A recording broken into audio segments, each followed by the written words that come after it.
Hello, I'm Lanny Little, and this is Bellinghamster, the unofficial mascot of our fair city.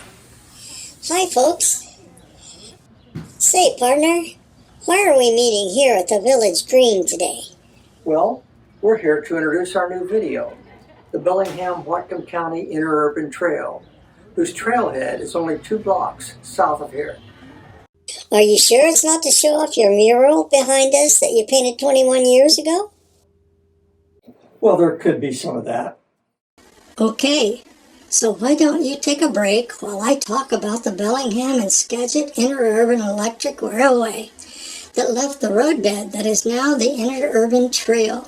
Okay, see you later. The electric trolley pictured above traveled from downtown Bellingham to Fairhaven. But did you know that from 1912 to 1930, passengers could ride on an electric railway line from Bellingham to Mount Vernon?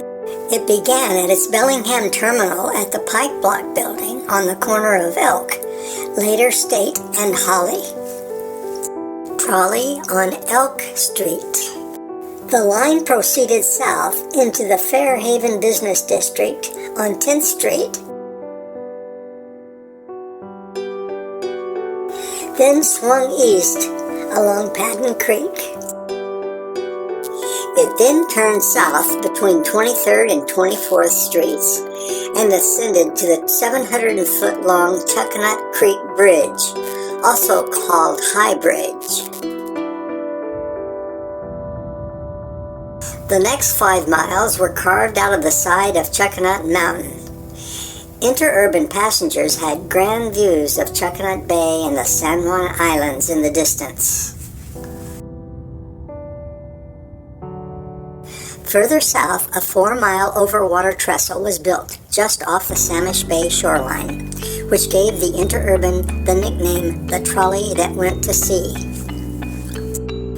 The line continued southeast across the Skagit Flats into Burlington, then on to Mount Vernon. In the early 20s, State Route 11, known as Chuckanut Drive, was paved, which made way for increased bus and automobile traffic to Skagit, a harbinger of the demise of the Interurban Trolley.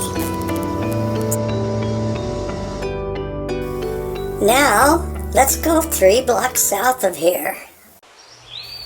I am at 10th and Donovan in Fairhaven, and behind me is the North Trailhead of the Bellingham-Whatcom County Interurban Trail.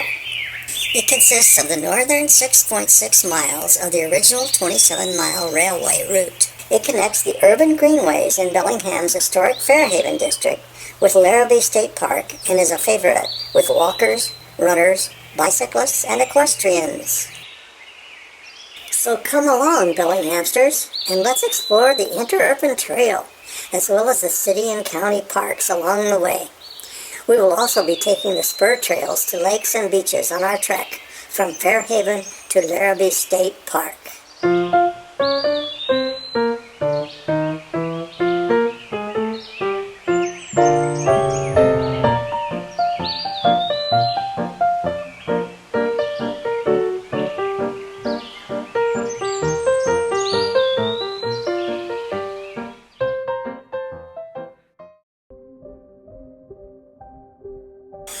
Padden Creek weaves its way beside and under the trail on its way to Bellingham Bay.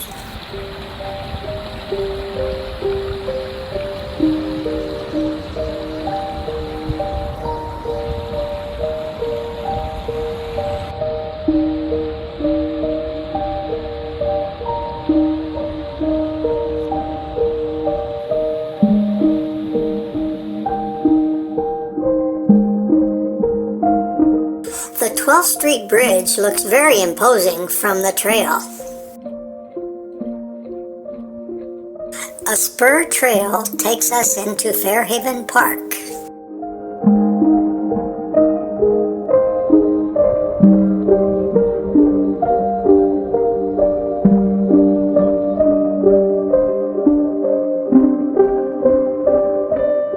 With over 136 acres to explore, Fairhaven Park is a great family destination.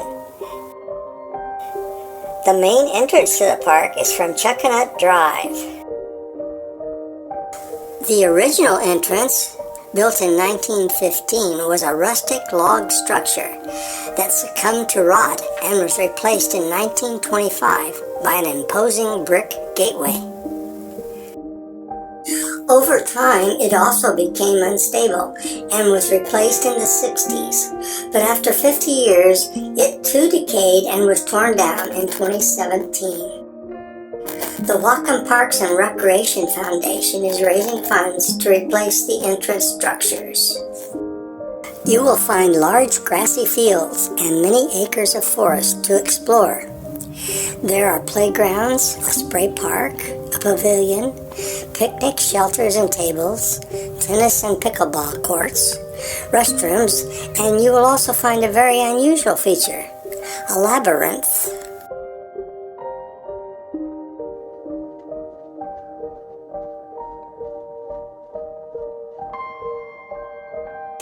A labyrinth is an ancient symbol that relates to wholeness.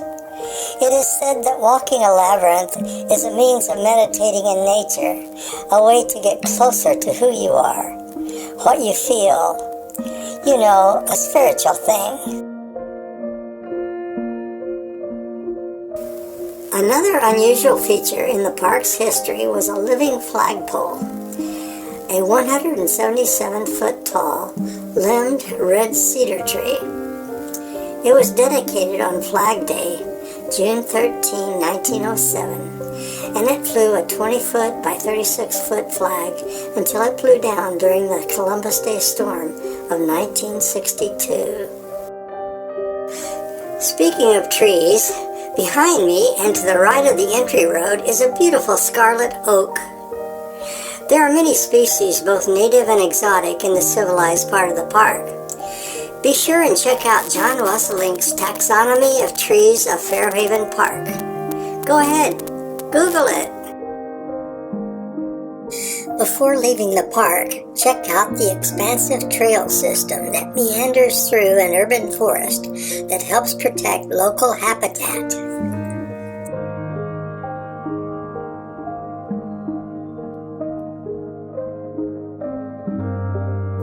I'm leaving Fairhaven Park and rejoining the Interurban Trail. My next destination is Hoag's Pond.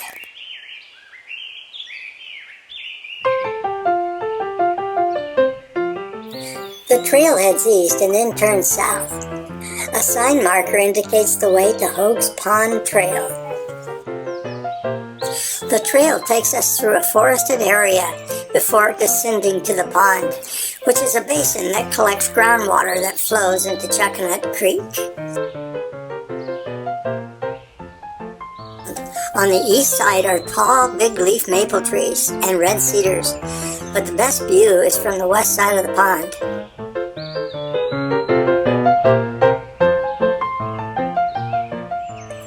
Very tranquil, huh? Back to the Interurban Trail, which heads due south through deciduous and conifer forests. It suddenly veers to the right and becomes serpentine, descending downhill, where it meets Old Samish Road. Right here, 100 years ago, the Interurban Railway trolleys went over the 700-foot tall trestle called High Bridge. From here, the trail soon turns east and goes along Chuckanut Creek through Arroyo Park, home to some of the largest red cedars and Doug firs in Bellingham.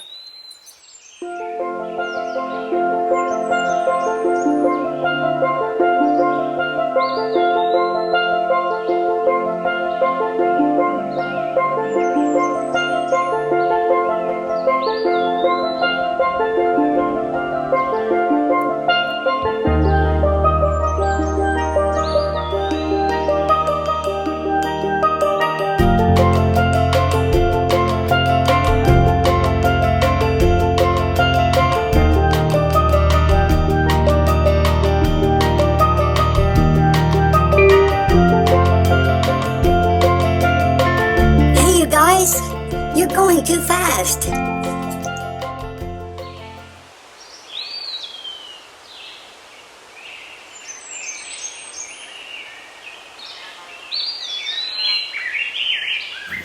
I'm here at the beginning of the North Chuckanut Trailhead. Before proceeding south on the Interurban Trail, we're going to explore a few trails here in the North Chuckanut. First, we will hike the 8.4-mile Raptor Ridge Loop.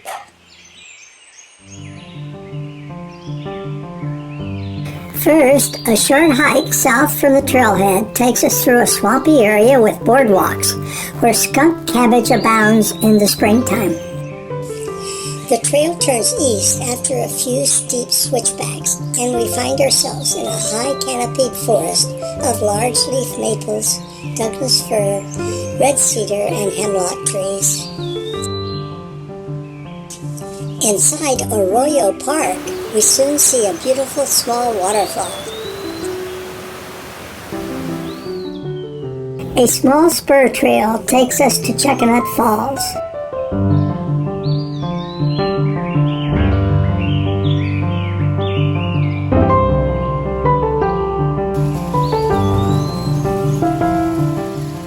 Wow! Cool waterfall! The next leg of our journey is a 2.5-mile trek on Hemlock Trail.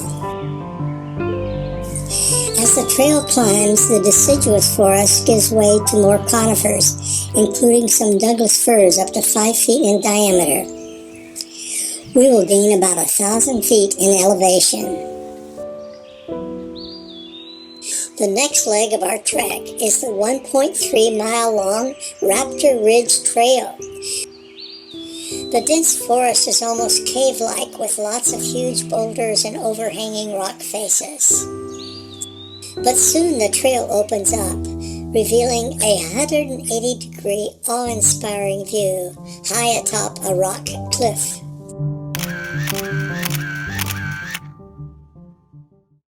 Now we are heading north on the North Lost Lake Trail to complete our loop. It is a gentle hike that follows an old logging road. We will lose 1,200 feet of elevation in the 3.4 miles to the North Chuckanut Mountain Trailhead.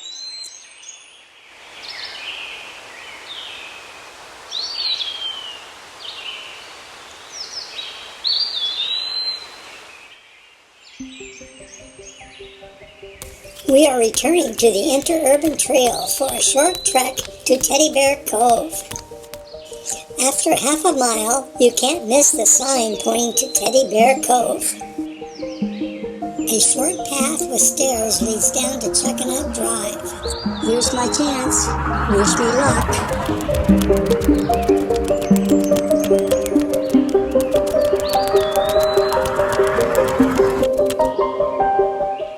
I survived crossing Chuckanut Drive, so I'm off to follow the trail down to the beach.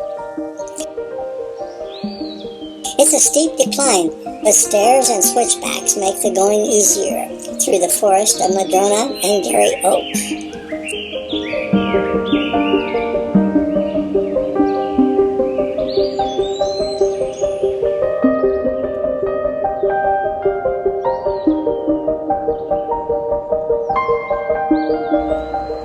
Be very careful of the railroad tracks at the bottom of the hill.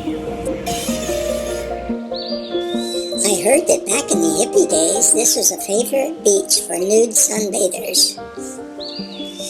Almost low tide. It looks like a white sand beach, huh? But this is the result of centuries of crushed clamshells that collected here. A bluff with Madrona and Gary Oak trees separates the two small beaches. The north-facing beach is littered at low tide with brick remnants left from a brick factory that operated here from 1915 till 1925. Low tide reveals some tide pools, but the only sea critters we saw were these sea stars huddled in a rock crevice. Looking southwest past a great blue heron searching for lunch, you can see Clark's Point on the right, and off into the distance you can see the Olympic Mountains. Wow! I'm back on the Interurban Trail heading to my next destination, the Fragrance Lake Trailhead. It's a little over 3 miles south with no elevation gain. Every once in a while, a view of the Salish Sea and various islands become visible through the trees. I'll soon be entering Larrabee State Park. The shore is the main drive at Larrabee. But did you know that it is a 2,748-acre camping park with fragrance and lost lakes that provide excellent trout fishing? I'm here at the Fragrance Lake Trailhead. You can also get here by driving south on Chuckanut Drive to the parking area across from the entrance to Larrabee State Park campgrounds. Don't forget, you'll need a Discover Pass to park your car. Google Annual Discover Pass for information. Fragrance Lake Trail is a 4-mile loop trail for hikers only. Dogs are allowed if leashed.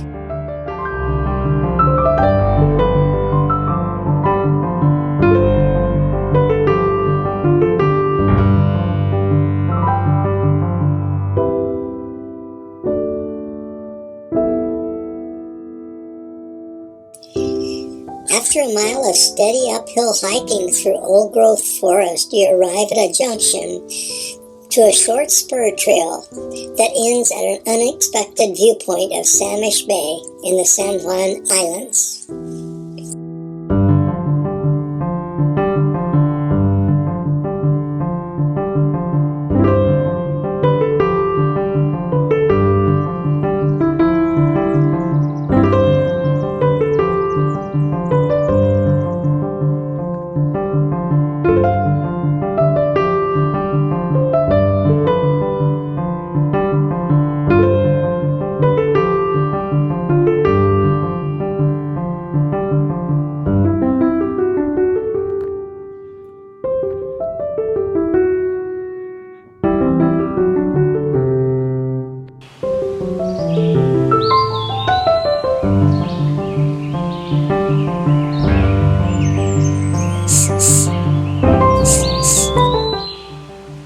I think the name of the lake must have been inspired by the tall trees that completely surround the lake. I smell rich scents of bark, pine, cedar, and soil.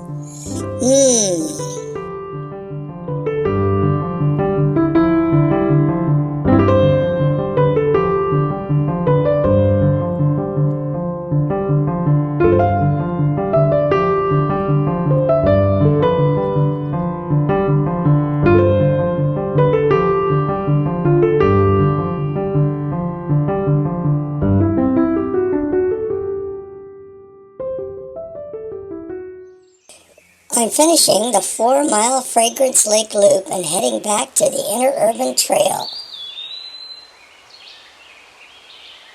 It's only a third of a mile to the end of the Interurban Trail and the Lost Lake parking lot.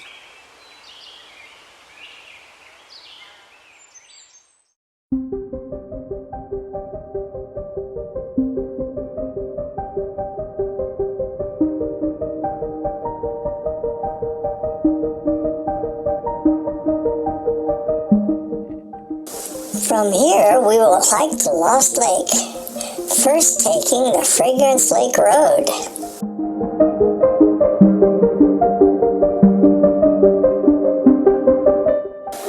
The trail ascends gradually through a recovering forest of big leaf maple, alder, Douglas fir, and western hemlock.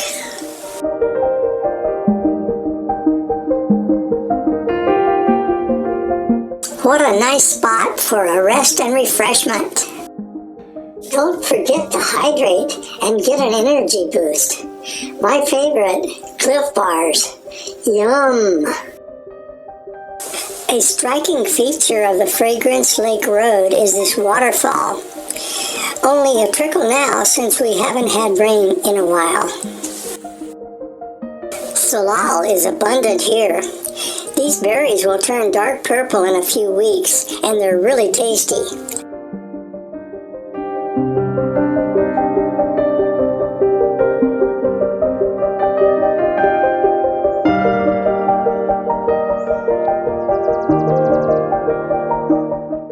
After about 2 miles, we come to this trail called Double Down, for bikes only. Here's what it looks like from the biker's perspective.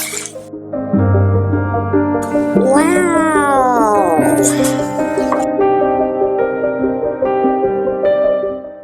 The next leg of our hike is South Lost Lake Trail, which takes us to, you guessed it, Lost Lake.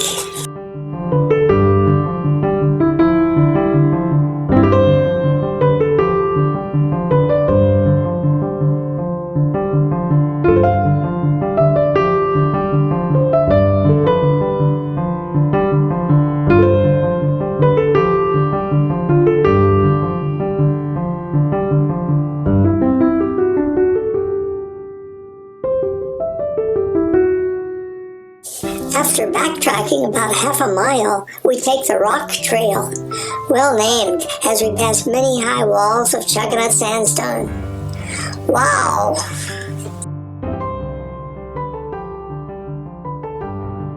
We now take the Double Black Diamond Trail, which is narrow and very steep, going west.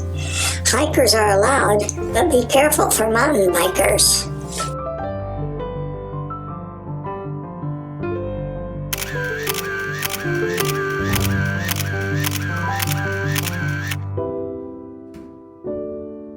As we descend to the Lost Lake Trailhead, I want to thank you for joining me. Subscribe to my channel to get the latest Bellinghamster adventure videos. So long for now.